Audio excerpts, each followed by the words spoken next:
एक अद्भुत सैनिक और एक पौराणिक कहानी का नायक, तुम्हारा भाई जिसे देवता मानते हैं।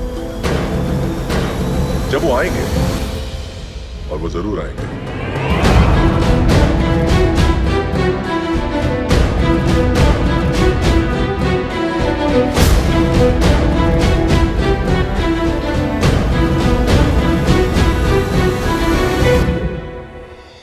भीमा का क्या है उद्देश्य, किस नीति से हुई हार। नमस्कार दोस्तों, मैं आपकी दोस्त और होस्ट ओशीन आपका स्वागत करती हूं आपके ही पसंदीदा चैनल बॉलीग्राड स्टूडियोज में। ये सारा डिस्कशन शुरू करने से पहले मैं आपको बता दूं कि अगर आप भी सिनेमा की दुनिया से जुड़ना चाहते हैं और काम करना चाहते हैं तो डिस्क्रिप्शन बॉक्स में दिए हुए जॉब लिंक पर क्लिक कीजिए और इस अपॉर्चुनिटी का भरपूर फायदा उठाइए। सबसे छिपते छिपाते बिना किसी हल्लेबाजी के गाँव में पहली बार एक मुखिया चुना गया और उसे ये जिम्मेदारी दी गई कि वो अब से सबके घरों के अनाज और अन्न की देखरेख के हिसाब रखेगा। इस तरह से सबको मिलजुल कर रहने से कम कोई भूखा तो नहीं सोएगा। लेकिन जैसे कि हर लंका का एक भेदी होता है, वैसे है राजू का भी एक दुश्मन। लेकिन कौन है, ये बात राजू को भी नहीं पता। राजू शहर किसी काम से गया था। वहाँ जाकर पता चला कि कुछ पुलिस ऑफिसर्स को राजू के गाँव भेजा जा रहा है, क्योंकि बहुत दिनों से टैक्सेस की राशि अंग्रेज राजघराना तक नहीं पहुंचाई गई है। अब राजू को सब गांव वालों को आगाह करने के लिए उनसे पहले गांव पहुंचना होगा। गांव वाले भोले हैं, डर के मारे वो एक सांस में सब उगल कर रख देंगे।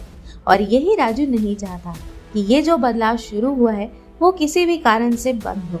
उसके इस नए आंदोलन में उसके साथ कई लोग हैं, लेकिन उसकी एक जो सबसे बड़ी ताकत है वो है उसका दोस्त कुमाराम भीम, जो कि एक गौंड ट्राइबल लीडर है। वही असल में अपनी पहचान सबसे छिपाकर ये सब आंदोलन में एक बहुत बड़ा फोर्स बना हुआ है। अगर उसके यहाँ होने की खबर लोगों को लग जाती तो अंग्रेज उसे जेल में बंद करवा देते। वहीं दूसरी तरफ राजू ने अंग्रेज की आर्मी ज्वाइन करके उसका भरोसा भी जीत लिया है, ताकि उन्हें कोई शक ना हो और गाँव पर निगरानी रखने की जिम्मेदारी किसी और अफसर के बजाय उसे ही मिले। दोनों दोस्त अपनी जमीन को अंग्रेजों के हाथों से छुड़ाने के लिए कठिन प्रयास करते नजर आ रहे हैं। राजू और भीम दोनों ने ये डिसाइड करा है कि उन्हें गांव के जमीन के कागज पहले दफ्तर से ढूंढ निकालने होंगे, क्योंकि उन्हीं पेपर्स के अकॉर्डिंग भारत के इस हिस्से पर अभी भी अंग्रेजों का राज हो रहा है। भारत में रेवोल्यूशन अब तक बहुत तेज हो चुका था। सब अंग्रेज के खिलाफ होने लगे हैं और ये समझने लगे थे कि कैसे इन अंग्रेजों ने तोड़ो और राज करो की कूटनीति अपनाई थी। एक बार अगर जमीन के कागज मिल जाएं, तो खुली तरह से इन अंग्रेजों के खिलाफ बगावत की जा सकती है। उनके खिलाफ जंग का ऐलान और उसकी तैयारी की जा सकती है। लेकिन उसके पहले तक किसी को भी ये भनक नहीं लगनी चाहिए कि किसी भी तरह से आंदोलन की तैयारी हो रही है। लॉ एंड कॉन्स्टिट्यूशन के हिसाब से उस पेपर्स में ये लिखा गया था कि इस गांव के लोग अपनी मर्जी से अंग्रेजों के रूलिंग सिस्टम को फॉलो करना चाहते हैं। इसके लिए उन्हें किसी ने फोर्स नहीं किया है। लेकिन ये सब तो कागजी बातें थी। सच तो सब गांव वालों को पता था कि कैसे उनकी जमीन जबरदस्ती अपने नाम करके उसे अपने मन माफिक कर लिया जाता था और उनसे दिन भर बिना रकम के मजदूरी कराई जाती थी। और हद तो तब हो गई जब वो बच्चों को भी बाल मजदूरी में धकेलने लगे।